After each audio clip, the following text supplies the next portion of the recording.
மாமா சுபு தொழுகை 2 ரக்காயத்தை தொழு. உன்னை பிடிச்சிருக்க சனி மட்டுமில்ல, நாட்டை பிடிச்சிருக்க 2 சனி பையிலும் ஓடிடுவான். சைத்தான் ஓடிடுவான், 2 சைத்தானும் ஓடிடுவான்.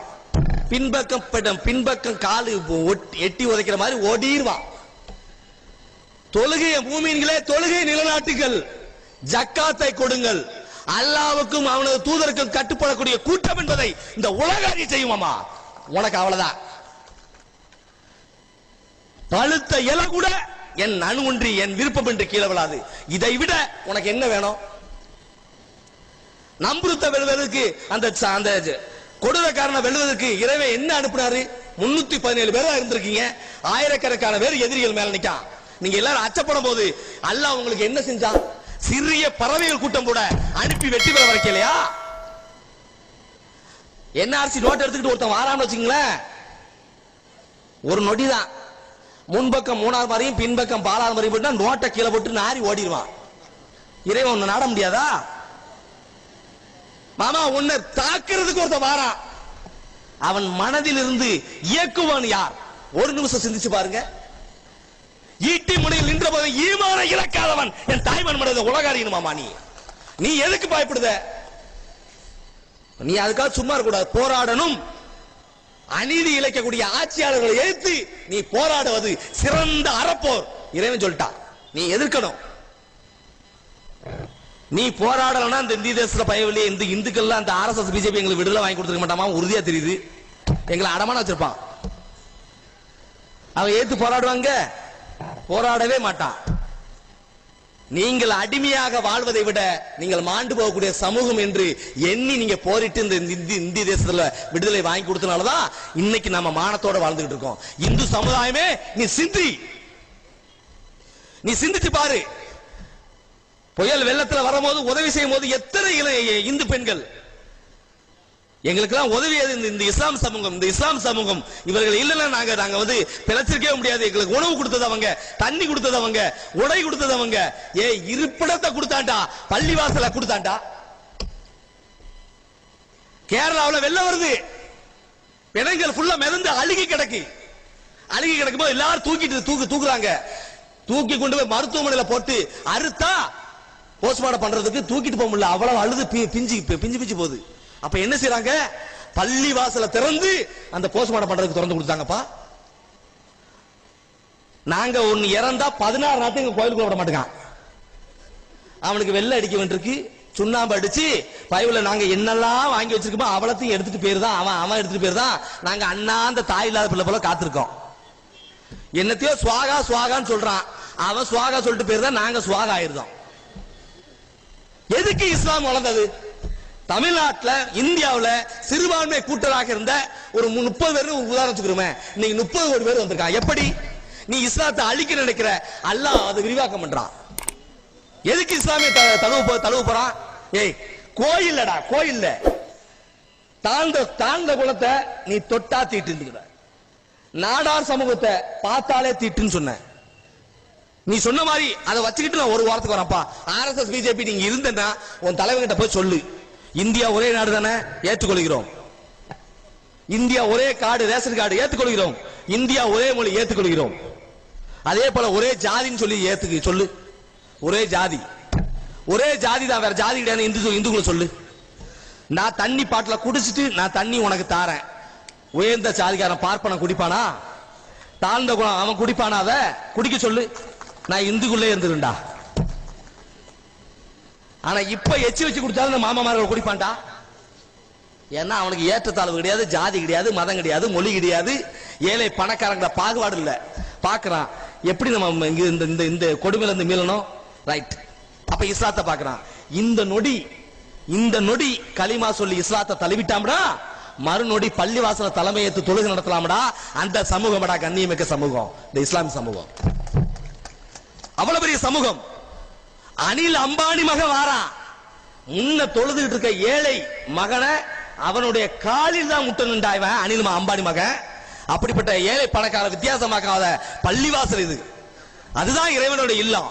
நீ 10 ரூபா கொடுத்தா ஒரு வழி, 20 ரூபா கொடுத்தா ஒரு வழி, 150 ரூபா கொடுத்தா போது கடவுளுடைய மடியிலே குறைச்சிருந்தாங்க. அப்ப ஏற்றத்தாழ்வு எதுக்குடா?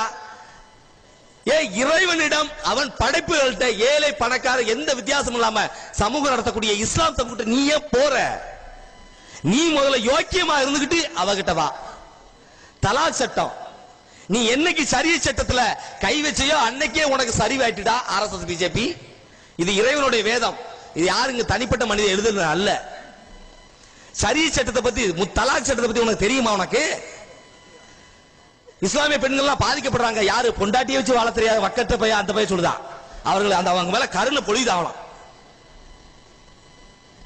தலாக்குங்கிறதுக்கு 3 முறை. நீ நினைச்ச உடனே மிஸ்டேக் கொடுக்குமா? தலாக்லாம் மிஸ்டேக் கொடுக்க முடியாது. போன்ல அந்த 3 தலாக்குக்கும் சில இடைவெளிகள், கால இடைவெளி இறைவன் விட்டுருக்கிறான். அதெல்லாம் உனக்கு சொன்னா புரியாது. படி. எதுக்கு திருக்குறான ஊர் ஊரா தூக்கிட்டாலே? இஸ்லாம் கண்ணியத்தை போதிக்கிறடா. இஸ்லாம் தியாகத்தை போதிக்கிறது. இஸ்லாம் பொறுமையை போதிக்கிறது. இஸ்லாம் தர்மத்தை போதிக்கிறது. நீ படிச்சு பாரு. இந்த குர்ஆனை படிக்கிறதுக்கு இஸ்லாத்தை தழுவ வேண்டிய அவசியம் அல்ல. இறைவனே அழகா சொல்லிட்டான். இந்த திருமறை என்பது ஒட்டுமொத்த உலக மக்களுக்கும் நல்லுரையாக வழங்கப்பட்ட வேற நூல் இல்ல. நல்லுரை தான், வேற எதுவுமே இல்ல. படி. நீ தீவிரவாதி கூட்டம்ங்கிறிய ஒரு மனிதனை கொலை செய்தால் ஒட்டுமொத்த மனித சமூகத்தையும் கொலை செய்ததுக்கு ஒப்பாகும். அல்லாஹ் சொல்லிட்டான். ஒரு மனிதனை வாழ வைத்தால் ஒட்டுமொத்த மனித சமூகத்தையும் வாழ வைத்ததுக்கு ஒப்பாகும். உனக்கு எதுக்கு ஹெல்ப் பண்றாங்க தெரியுமா? முஸ்லிம் கூல கும்பிடு போடுறான். இல்லடா, மனிதனிடத்தில் இரக்கம் கொள்ளாதிருப்பது அல்லாவும் இரக்கம் கொள்ள மாட்டான். அல்லாவுக்கு பயந்துதான் திருப்பெயராதான். இந்த கூட்டம் எப்படி போட்டிருக்கு? எங்க காணாமல் எங்க போச்சு? அல்லாவின் திருப்பெயரால் மறந்துதான் நினைக்க. அத போட்டாங்க. அதுதான் நமக்கு தெரிஞ்சது. அதாவது கடவுளுடைய திருப்பெயரால பிஸ்மில்லா ரஹீம்.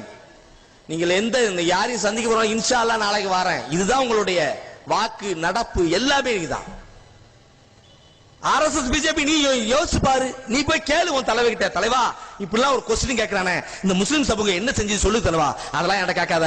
RSS பிஜேபி நீ முஸ்லிமை வெளியேத்து. எதுக்குடா வெளியேற்றணும்? எதுக்கு வெளியேற்றணும்? எனக்கு ஒண்ணுனா ஓடி வந்து உதவக்கூடிய சமூகம் இஸ்லாம் சமூகம். நீ எத்தனை பேரை காப்பாத்துன்னு கேட்ட அதெல்லாம் என்கிட்ட கேட்க கூடாது. தலைவன் சொல்லிட்டாமே செய்யணும். எதுக்குப்பா?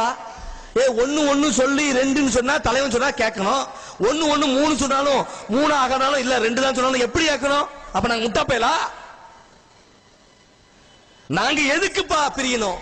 இந்த நாட்டுல எங்களை பாதுகாத்த சமூகம் இஸ்லாம் சமூகம். இன்னும் இவர்களை தனிப்பட்ட முறையில் பாதுகாக்கிறதுக்கு இந்த போராட்டம் அல்ல. முஸ்லிமை பாதுகாக்கிறதுக்கு முஸ்லிமுக்கு தெரியும்பா. யாரும் உதவ வேண்டாம், யாரும் உதவ வேண்டாம். அவங்க அப்ப எதுக்கு போராடுறாங்க? நமக்கெல்லாம் பாதிப்பு வருது.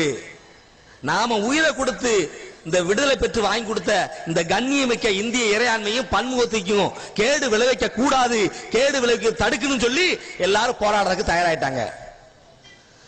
இவ்வளவு பேர் போராடுறாங்களே, நீ பச்சை தண்ணி வந்து கொடுத்து மாமா நீ எது நினைச்சிடாத மாமா அப்படின்னு ஒருத்தர் கூட இறக்க வரலையா? மேடமேடையா நான் பேசும்போது எல்லாரும் என்கிட்ட கேட்கறாங்க, வேற எந்த இந்து சமூகம் இல்லையா? எல்லாரும் இருக்கோம் மாமா, எல்லாரும் இருக்கோம். எல்லாரும் பார்த்துக்கிட்டு இருக்காங்க என்ன நடப்பு வரும்ட்டு.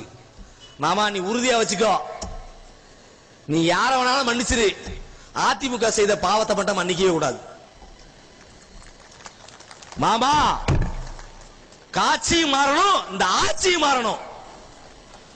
RSS பிஜேபி மட்டும் இல்ல, அதிமுக அரசியல் வரலாற்றுல இந்த 3 கட்சி இருக்க கூடாது.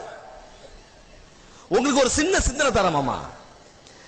நீங்க ஏன் இத்தனை லட்சம் பேர் இத்தனை கோடி பேர் இருந்ததுக்கு அப்புறமும் ஏன் மாமா அடுத்தவங்க கிட்ட கையேந்திருக்கீங்க நீங்க? மாமா இதே ஒற்றுமையோட நீங்க இருங்க. ஜமாத்தோடைய ஒருங்கிணைச்சு தமிழ்நாடு முழுவதும் ஒரே ஜமாத்துல தலைமைக்குள்ள கட்டுப்பாட்டு வாங்க மாமா.